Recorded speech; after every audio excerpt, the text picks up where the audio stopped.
what's going on, homies? It's your boy Stumped, back for another OPTC video, and in today's video, it's the end of August, moving into September, so we have the monthly tier list for you guys to break down all the legends in the game, put them on a tier list, and help you guys prioritize what you guys want to level up in terms of usefulness over in OPTC. As always, every legend does hold a place, so if you do pull one copy, make sure to keep them on your account. But today's video will hopefully help you guys, newer players, mid-game players, and even end-game players, to what are the best legends in the game. So whenever I do these tier lists, I do like to take the entire game into the thought patterns, whether that be the monthly cycle of Treasure Map, 10-star Kazunas, Super Boss, PKA, even stuff like Co-op, PvP, Assault Rumble, Grand Party, basically all of it, but things do have a little bit more viability when it comes to these rankings. Obviously, I do like to do my own PvP tier list, so the PvP side of things, whether it be for Assault Rumble or Grand Party, don't hold that much value in today's tier list, more towards the regular 6-style team building game mode in OPTC that we know and love. So in today's video, I'm going to be ranking the newer characters that came out through August. If you guys want to check out any of the other tier lists, let me know. Well, not let me know. Go back and check out the videos, but also let me know if you guys want to see a sort of a rework to this, because it has been a little while since I've sort of broken all these characters down. Maybe you guys want to see more in-depth top 10 or what you guys want to see there. But remember, every character does hold some sort of value, whether it be with level limit breaks or whether it be in particular pieces of content. Because OPTC, it's not like Dokkan, it's not like other games where you can kind of just build one team and just beat everything. So today we're ranking characters on speed, versatility, usability, their classes, their types, all that stuff comes into play, and hopefully it helps you guys out with prioritizing what you guys want to level up. But let me know what you guys think in the comment section below. Let me know if you agree, let me know if you disagree. I always like having a chat about this kind of stuff, and that always makes for fun discussion. But with that said, hopefully you guys enjoy the video. Belt the like button, hit the subscribe button, do all the good stuff, and with that said, let's dive in. Alright, so as of last month, this is what the tier lists actually look like. Now, just going to quickly break down the tiers for any of you new watchers or sort of like casual watchers. The top 10, these are the best top 10 characters in the game. Now, they are in order from 1 to 10. After the top 10, everything is just kind of like jumbled around. There's no real order of that. Garp's not like the 11th best character in the game. Ace isn't the 12th, and King could, like, if King's here, like, you guys get the gist, right? God tier, these are the characters you are going to see a lot of play and are going to help you guys out in a variety of different game modes. The meta tier, it kind of sits here because these characters are all heavily used right now, or heavily used on the teams that they're focused on, basically. So, for example, like Blackbeard on Powerhouse teams, like he is basically the meta. However, Powerhouse teams aren't exactly in the meta right now, but if you were to use one, like that's the character you're probably going to bring. As we make our way down, obviously the characters start to get a little bit less valuable. S tier captain obviously are mainly used as captains. S tier sailor is your crewmates. They are like the best subs in the game. You've got S tier level limit break. LLB stands for level limit break. And if you guys don't know, to get to level limit break 5, you do need 10 copies of the character. That's where pretty much all these characters shine, because without the Super Evolution and stuff like that, they're not really viable within the game. PvP mainly, I do want to make a separate tier here just for PvP. Because look, PvP is a game mode that you guys will play every single day for 3 wins, and these characters are going to pop up on a lot of your PvP tiers. But again, I do like to make PvP tier lists with the sort of break down this stuff a little bit more. A tier captain, obviously making them a little bit less viable than something like S tier, A tier sailor, A tier level limit break. The support tier, basically just level up the support. That's what these characters are renowned for. Grand Voyage must. These characters are basically must runs in Grand Voyage, which is very exclusive and limited content. So that's why it's here. You got to give it some sort of acknowledgement, because it is a main focal point in the 6-man team building. But all these characters, like, if you level these guys up and max them out, level limit break wise and whatever, like, they're just going to help you beat that one quest that you only need to do one time. So, like I said, you've got to give it some love somewhere. Bad for now, like, these characters need super evolutions, level limit breaks. They need something to sort of make them a little bit better. Some of them already have it, and they're still bad, like, obviously, power creep is something that is going to happen. Need love. These are all characters that don't have level limit breaks or super evolutions, that if they got them, it would skyrocket them up this particular tier list. So these are all characters that are sort of like in the wings. As you can see down the bottom here, we do have 6 new characters to talk about. We had the anniversary exclusive in Boa, Treasure Map Legend Sabo, Kazuna Legend Bonnie Pirates, the 6+ Kizaru, and then the new Frankie and Brooke for the end of month batch. So before we do that, I'm going to quickly scroll back to the top. Sorry for all the blurriness. Still can't figure out why that's happening. I'm a bit of a boomer. So, taking a look at the top 10, we always like to come to this part at the end of the video. So, either skip ahead and so you can check that out. But if you guys want to understand why I'm putting characters in the top 10, then you'll be able to see it there. As the characters to drop down, I think Ace is going to drop down to the meta. Strikers have basically just fallen off a cliff. If you're running a striker team and a strength team at that, like, he is going to be like a character you want to bring, especially with how good the Rocks Pirates are.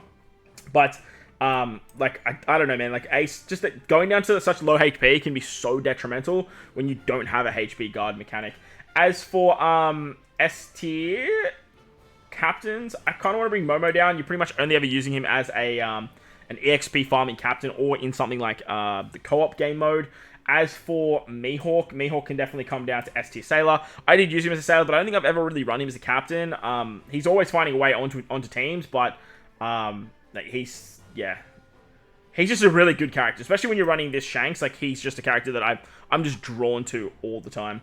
As for other characters in meta, like, Law is pretty much meta for strikers. The Crocodile and Robin unit, honestly, like, I want to kind of bring them down to S tier sailor. They're very, very good, but, like, again, strikers are kind of falling out of the meta, and the tag system just does not help them one bit, so it is just a bit of a problem. Obviously, them as a captain's great, but, like, they have the captain's shift mechanic, so look, I'm going to put them in S tier captain just because, like, their captain is quite nice with the weakness and increased damage taken, all that fun stuff. Taking a look here, I kind of want to bring Dory, bro. Like, the blow-away shenanigans they can avoid is great, especially in the current PKA. Ace Sabo, look, they've definitely seen their time. I don't think I've run Ace Sabo in a very long time. They're going to help you in a lot of content, but you're only ever really running them as a sailor nowadays. It's hard, because, like, if you're a newer player and you haven't done a lot of content, like, they're just going to help you so much, like Ace and Yamato. Ace and Yamato, they can come down to S tier captain. They're still fantastic, even for big damage teams and stuff like that, but they're just not... Their numbers aren't as big as what we want from some of these characters. Look, I kind of want to drop Luffy Lucci, to be honest. Luffy Lucci, they hit so hard, but it's only like one turn burst, and we're kind of in an era where we need more than that, and, like, needing the characters they need can be a bit problematic for stuff like their final tap ability. Dante Leo, we've finally got more characters that can provide the advantageous typing for strikers per se, so they're definitely going to come down to A tier captain. The Stussy, Treasure Map Legend, we've got a lot of double conditional boosters now, so she's going to come all the way down as well. I think Usopp can definitely come down to A tier sailor. Very good character, and set target is fantastic, but just it's not something that you kind of go for teams. Same with Usopp and Yasop. They've definitely seen their time up here in S tier sailor. I kind of want to bring characters like this Momo crew. They're great as a support, really. Like, that's pretty much the only place that I seem to run them. And then I think Nami can probably come down as well. Like, striker teams, they're great, but again, they hit the meta and then they've just kind of fallen out of the meta really, really quickly. Kid Law's still great for big damage teams. Robin, obviously, with the double condition boosting, she's fantastic. She's just better than Stussy in every way because she's a Straw Hat. Law's still great. Probably more of a captain nowadays, though, than anything. His final tap's still insane, so that's always fun. Waifus are still great. Like, Kid Killer's still really, really good for big damage teams and for their utility. Momo's got great utility as well. I think I'm pretty happy with all that. I feel like S tier captain's pretty chocked here. I think the Vega lads, they can definitely come down. We're getting a little bit more Vegapunk support, which is great, and it's exactly what they need, but we're just still in an era where the Vegapunk characters are the pinnacle of particular teams. Kaku and Zoro could probably come down a little bit as well. More of a sailor. You can definitely use them as a captain to get that conditional boost and do some fun stuff with Lulu, but yeah, definitely something that you want to target. Dragon, look, the captain swap makes him more valuable, but, like, just needing Revolutionary Army characters makes him very, very hard to use, especially if you are sort of that mid-game towards late game. And even if you are late game, like, you're not really ever running him too much. I can see Garling and Saturn having value in the future, so I'm going to leave them up here, because, like, they will. I feel like once we get more stars, like, the star team will just be meta. Like, it'll just be so strong. As for the rest of the characters, everyone else sort of still has a lot of value. Sabo's still great. Roger's still fantastic. Like, this New Year's Luffy's probably on his way down. He's got the best conditional boost in the game. like, hands down. Plus, if you get all these shenanigans off with the weakness, the increased damage taken, all that stuff, he's just a force to be reckoned with attack-wise. King, I think King is just disgustingly good. He's probably more of an S tier captain nowadays. You hybrid him up with Kaido, and you can do some crazy, crazy things. But as for, like, some of the other characters up there, I just don't think he kind of hits that echelons of character tier. But let's scroll on down now. Let's have a chat about some of these other characters, because, like I said, I feel like there's so many characters in OPTC, and that's why you want to have one of everything. But at the same time, like, going through what all these characters do can be a little bit fuzzy. Going into the new characters, though, we have the new Treasure Map Sabo. Treasure Map Sabo, he's very, very good. And the only reason he's more meta is because he gives revolutionary army support. And fortunately, the tag system, I've rambled on about it for months and months and months. The tag systems are great in practicality, but they haven't gone and given a lot of characters tags. So therefore, characters that need certain tags to fulfill requirements do struggle because they're limited with options that you can bring on the team. Once we get more revolutionary army characters, obviously Sabo is going to shine, very much like the Elder Stars in terms of having their 99 cost and stuff like that. So Sabo is very, very good. He can give a Dex territory, which, look, not a lot of characters can do that besides, like, Ace being Strength, Sabo being Dex, and then these guys being Psi and Int. So it's always nice to have a Dex territory booster. He gives you a chain boundary at the start of the quest if you have certain Revolution Army characters, which is great to bypass. Chain effects. He's a fighter cerebral, I believe. But the thing with me is if you have this Sabo, like 9 times out of 10, you're just going to run this guy. And like this guy's just better in like almost every single way. Like it's unconceivable how much better that Sabo actually is. So I don't even think he's a meta character, to be honest. Like if you're running that Dex Revolutionary Army team with like Morley Karasu, with Dragon, Kumai and Ivankov, and then you've got like, I don't know, Robin Koala or Treasure Map Koala, like those types of characters, you can do some fun stuff. But even still, I think he's probably just more of an S tier captain more than anything, because he's very, very unique in the sense of how you're going to use the unit. So still a great unit, but again, the Dex Cerebral team, it's definitely there, but it does still need a little bit of tweaking. Just again, needing the 4 Revolutionary Army characters, unless you've got Ginny as well, it's very, very hard to satisfy that condition and makes it very hard to use the character. As for the latest anniversary exclusive, we have Boa. Now, Boa's phenomenal. Like, ridiculously good character. She can give damage reduction removal, defense up removal. She can be a double conditional booster. She gives herself proccing conditional boost too. She's a powerhouse striker, which is super interesting. And again, Striker's just getting more support, but still have sort of slid out of the meta, which is a bit of a shame. But that doesn't downgrade what Boa's actually doing for the team. Being able that double conditional booster with the amount of Straw Hat characters on the team is great. But again, finding a ways to get like the Logie and the Straw Hats to work on like certain teams, namely the Powerhouse and the Striker team, it can be a little bit problematic. But at the same time, you can just throw her around on a team. She removes bind as well. She's got great utility. She's a Boa character, which makes it even better. She does extra things with Luffy's on the team as well, so she's a very, very strong character, and if you manage to pick her up, especially over in PvP as well, she's definitely a character that is going to help you out a lot. I think this Luffy just needs to stay in God tier. I think I've definitely undersold this Luffy a lot, so I'm going to leave him up here in God tier. Moving on down to the Kizuna now, we have the 6+ of Borsalino, and we have the Bonnie Pirates. On paper, I honestly think the Bonnie Pirates are fantastic. She can be a free spirit territory user, an advantageous typing effect. She can be an attack booster, and if you have an attack and chain boundary, then that's when you get the territory and the advantageous types. It's a little bit finicky because like you have to bring those other those buffs to make her work, but at the same time, like attack boost and a chain boundary, like you're pretty much bringing them on like most teams anyway. So then having her as your territory user and a advantageous class effect, it's very similar to what like Roger Pirates are doing, but in the sense of just being free spirit, which is just phenomenal because free spirit are so damn strong. I believe she applies some resistance down as well, and she has the ability to remove the recovery debuffs, which is pretty valuable. Any character that can remove pretty niche debuffs is very powerful in the game, and does see some play. So the fact that she's free spirit, I do want to put her in meta, because like if you're building some big damage teams, most of the time you'll probably bring this guy for your territory anyway, but having that advantageous typing for free spirit is going to allow you to do quite a lot of damage as well. So she's fantastic, very, very good character, but again, not one that I'm going to jump through hoops to get onto my accounts. Moving down, we have the Borsalino 6+. I'm going to be completely honest with you guys. I actually have no idea what this Borsalino actually does. So, yeah. He, in PvP, he's obviously a PvP legend. He's very, very good in terms of, like, rolling back specials. He knows quick characters, which is great. But over in regular play, I believe he was like a very big chain booster. And then he also was a special bind and special rewinder. So like, he's going to have some value. He's a free spirit character as well, which is always super nice.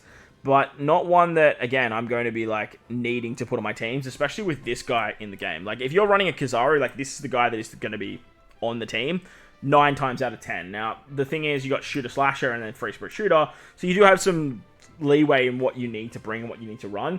But again, Borsalino, like, he seems like a really good character on paper, but just not one that you're going to jump through hoops for or try and bring onto your teams. But most of the time, you're probably going to see him used over in PvP. Being a PvP legend, but look, at the end of the day, he was the best PvP legend in the game in terms of, like, the regular play before we started getting, like, Esper and all that kind of stuff as well. So, if you're going to be using the character, like PvP is where it's at. Make sure to do your PvP fight so you can actually pick him up, because that's where you're going to see a lot of the value for the unit.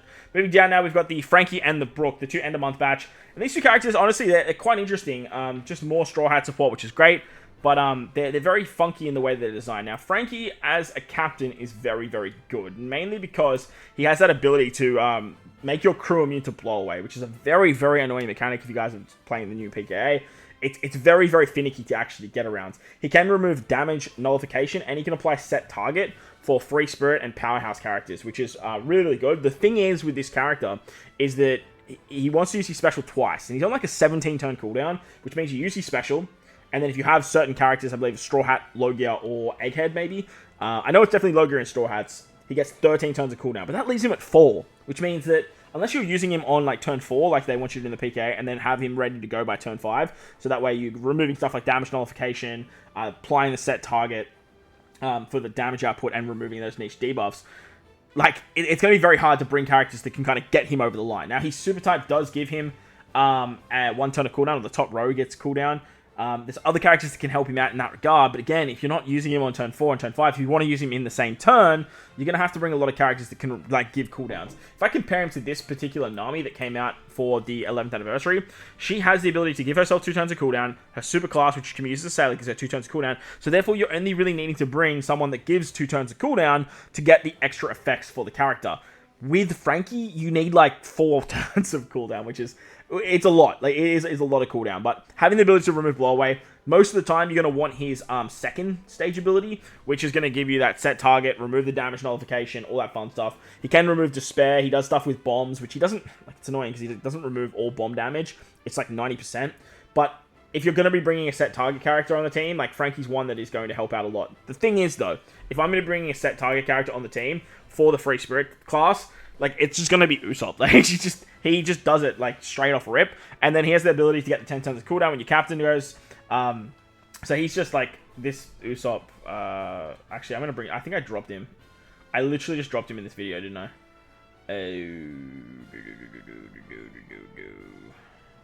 Yeah, this guy. I'll bring him back up to STSL just so, like, that way I can compare him for you. Yeah, if I'm going to bring a set target, like, Usopp's probably the guy that I'm going to bring. At the same time, if you need damage nullification and set target, then you've got that. But again, Ace exists, this guy here, and he's removing damage nullification already. So, Frankie's just in a bit of a weird spot. And if you need the blow away for, like, your captain slots, then, like, that's just where he's going to shine. But overall, look, he's not a bad character. He's just not one that is, like, breaking the mold. And honestly, like... I'm going to bring him down here to AT captain. Like, I guess you could probably argue, like, he's S tier sailor, but again, like, I just think that the Usopp's better. If he gave himself, like, if he was like cross skill where he just gave himself the cooldowns and he was ready to go, then sure, I would have him much higher, but I don't rate this Frankie, like, at all. I pulled him, I used him, like, he's just not, I don't know, he's just not that... he's just got no aura, to be honest. He's just not that beneficial when you are sort of running him, because you're kind of having to build the team house around him. The upside is he's free spirit, which is always nice. And he's an end of month batch, so you don't have to go too crazy for. However, the Brook, on the other hand, I actually really like this Brook. I think this Brook is absolutely fantastic. Now, the reason I like this Brook so much is, one, he removes the most annoying debuff in the game, which is silence. Silence is by far the worst debuff to deal with. And as you can see here, I've got, like, this Brook up here. Like, in S tier captain because he has the ability to remove it and he can also auto proc his special. But with silence, they have a tendency to leave a slot vacant because no character really has the immunity to bypass silence. And I think Brook is a huge missed opportunity for this character to not have that. If Brook had the ability to just be immune to silence as a sailor, this character would just, like, be so disgustingly strong. And I would definitely have him, like, pushing top 10 because that debuff is just so finicky and annoying to deal with. But the thing with Brook is he doesn't just do that. Like, he doesn't just remove silence. He has a super class of side characters, which you can use as a sub, depending on, like, how many Straw Hats and AK characters and stuff that you have. But he can also give you a chain multiplicative buff. And if you have color affinity already, or you have the debuff that doesn't allow you to use color affinity, he becomes a class affinity buff, which is huge. Free Spirit class affinity is ridiculously powerful. Him and Bonnie are really the only two in the game that have that. And his synergy with these two characters right here is a big reason why I have him up in God tier. Again, like, having characters up here in God tier, it's like, it's how good the character is, but it's also like what is happening around them. Because remember, you build a team of 6, you don't build a team of 1. And Brook's support for, like, these characters is so massive. For example, if you have the Luffy's or Asanji, you activate their EX, you get the overrideable color affinity boost. All of a sudden, Brook is now color affinity booster, class affinity booster. He gives the multiplicative buff because you have the egghead characters. He's a super type on the team for 95% damage reduction, which is massive. But with the character, he kind of wants you to be at low HP, and that's where his real downfall is as a captain. So I do think he's probably in the same sort of vein as Bonnie. Obviously, he doesn't give the territory like Bonnie does, but he does a lot of other stuff in terms of your color affinity and how he sort of works with other... Like, being a Straw Hat character just immediately makes you better in the game. It's how it is. It's always been that way because Straw Hat's always going to get the most love. But there you guys go. That's the tier list right now. I don't really have any changes for the top 10. Maybe if I was going to change anything, I would do this. Like, again, because Strikers are starting to fall off. That's probably the only change that I would make. As of right now, like, Zoro Sanji's still the best legend in the game. Ace is always showing his value in PK. I might even do this, actually. Yamato, I haven't been using less Yamato. I've just been using versus Luffy more. He's just been finding more ways to be used in the game. The Nami, Super Tandem Nami's fantastic. The Luffy Zoro Sanji is incredible. Kazara is still an absolute demon. The more Navy support we get, like, the better he's going to become. Obviously, as we know with these two characters when they got introduced. And then Shanks is just still a beast with, like, these types of characters and whatnot too. So let me know what you guys think in the comment section below. A bit of a short one today just because, like, there's not really that much to talk about. But hopefully you guys enjoyed the video. If you do, hit the like button, hit the subscribe button, do all that good stuff. Most importantly, if you guys are in this beautiful world, please remember to enjoy the rest of your day. As always, homies, thank you all for watching, and I'll catch you on the next one.